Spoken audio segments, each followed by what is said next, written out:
ഇതാണ് ഇതിന്റെ വിഷയങ്ങൾ. പൊട്ടിപ്പോവും. വണ്ടി നമ്മുടെയാണേ.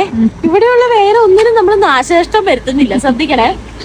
ഞാവൽപ്പഴം എറിയാൻ ഉദ്ദേശിച്ച റബ്ബറും കഷ്ണം മരത്തിന്റെ മുകളിൽ തന്നെ കുടുങ്ങിപ്പോയി. എങ്കിൽ അത് എറിഞ്ഞു വീഴ്ത്താനുള്ള ടാസ്ക്കാണ് അടുത്തതായിട്ട് നമ്മൾ ഈ കണ്ടുകൊണ്ടിരിക്കുന്നത്. കലൂർ സ്റ്റേഡിയത്തിൽ ഇങ്ങനൊരു മരം ഉണ്ടെന്നുള്ളത് കഴിഞ്ഞ ദിവസം കേട്ടോ ഞങ്ങൾ അറിഞ്ഞത്. നല്ല പഴുത്ത ഞാവൽപ്പഴം താഴെ വീഴുമ്പോൾ തന്നെ പൊട്ടും, കല്ലും മണ്ണൊക്കെ ആവും. അപ്പം അത് നമ്മൾ നോക്കി തിരിഞ്ഞ് കറക്റ്റായിട്ട് എടുത്ത് വെക്കണം. നമ്മുടെയൊക്കെ കുട്ടിക്കാലത്ത് എത്ര മാങ്ങയും ചാമ്പയ്ക്കയും പേരയ്ക്കയൊക്കെ എറിഞ്ഞു വീഴ്ത്തിയിട്ടുണ്ടല്ലേ.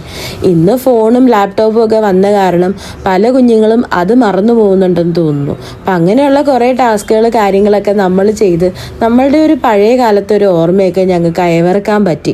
നിങ്ങളുമൊക്കെ അങ്ങനെ ചെയ്തിട്ടുണ്ടാവുമല്ലോ അല്ലേ. കുനിഞ്ഞു പെറുക്കി വന്നപ്പോൾ നിവരാൻ പറ്റുന്നില്ല.